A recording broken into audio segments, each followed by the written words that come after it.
what I like about this movie, it showed the web shooters that we have. We're already seen the web shooters, but what I like about the web shooter in this movie in particular, they actually showed Spider-Man using different types of webs. The spider web shoot showed one time in the movie. The spider tracer, and I was like, OMG, like, oh my god, like, Spider Tracer is in this movie. I was like, yes. Yes, everything that Spider-Man was able to do in the comic books, and his tiny gadget, and his web shooters, and his web fluids, and everything. Everything is in this movie. Like, you will see every detail. If you're a Spider-Man fan like me, you'll know that he actually had a Spider Tracer. He was able to do a web shooter and the web armpits too. And it was just amazing. I like how they actually were able to use Spider-Man's full potential as his character and as being a superhero. And the other positive thing that I like is the character development. It's very different from the rest of the Spider-Man movie. It was more like a deep. There's still, it's still a drama. There's still drama between a conflict with Peter Parker being Spider-Man, struggling with his personal life and his superhero life. But this one took a different way. Like, for example, in at least Spider-Man 1, Tobey Maguire got his powers, but he's very, very protective with his secret identity.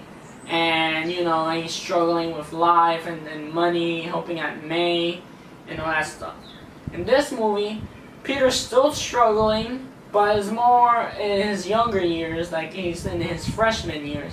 So he's basically just struggling to be himself and being Spider-Man, and also trying to prove that he could be one of the best, or the world's greatest superhero, just like the Avengers, Captain America, Iron Man, and etc.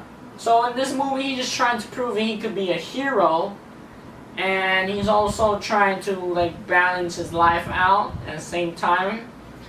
And this movie is just wonderful. Like, the way the Marvel and the director did the story, it was very well placed. It wasn't too much, we weren't gonna bombard you with a bunch of subplots and stuff. And of course, the Marvel Cinematic Universe, so there are gonna be some scenes that are basically gonna follow up for the next Avengers. But I like that this movie did not do like in the other movies did. They did not overflow with villains.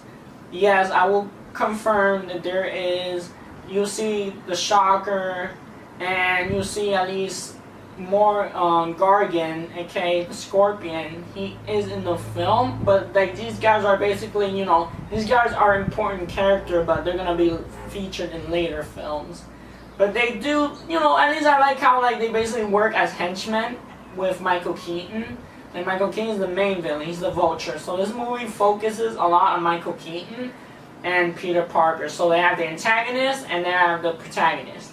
So that's a plus. They maintain that balance, plus also involving some other plot, like subplots they're gonna be on later on the film. Like, they didn't focus on them in particular. So, they're like, okay, these characters are here, and yes, you will recognize them. These guys will be villains later on, but just to let you know, these guys are already here.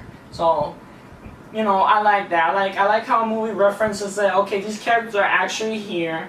These guys are gonna be one of the next baddies. So, just hold on, but they're there. It's like they're showing you okay, here's the plate. They give you everything. We're gonna start with this and then with that. So it was very organized. The film was very organized in the way of structure, in storytelling and character development. And also the other people that were worried about Tony Stark, aka Robert Downey Jr., having so many scenes in this movie, I will confirm this movie, Tony Stark has appeared, I think, if I'm guessing correctly, I might be wrong, at least in 4 to 3 scenes. And it's just brief scenes with Peter Parker and certain things I'm not going to spoil. But, it doesn't overshadow Tom Holland. So this is completely Spider-Man and Tom Holland all the way. And the other thing that I liked, that there were some scenes in the movie that they chose from different comic book, how should I say, comic book events. Like, I'm not gonna spoil that either. I'm gonna leave that for the spoiler video. And yeah, there are like some moments, like if you read the Silver Age, Golden Age comics, you'll know what specific scenes are referencing from what specific issues and huge comic book events. And yeah, overall, Spider-Man Homecoming is a great movie. I enjoyed it, and I would say watch it if you enjoy Marvel. And it's just awesome. Like, for a first movie, Tom Holland killed it, Michael Keaton killed it. It was just awesome. And I'll give this review, I said review, I'm sorry. I mean, I'm gonna give this movie a 10 out of 10. Because one, it's enjoyable. It was funny, it was refreshing, it's a different point of view, plus it was friendly, and especially for younger viewers, I'm like, this movie is like for teenagers, at least from 12-year-olds, and then, you know, like living in their height of freshman year, they're gonna enjoy it because there's like a bunch of things in this movie. It's just enjoyable for everyone. Like, they made it a great job. I'm glad that Sony has shared their character to Marvel, and it's just awesome. So guys, thank you for watching. Give a like, subscribe, and see you later.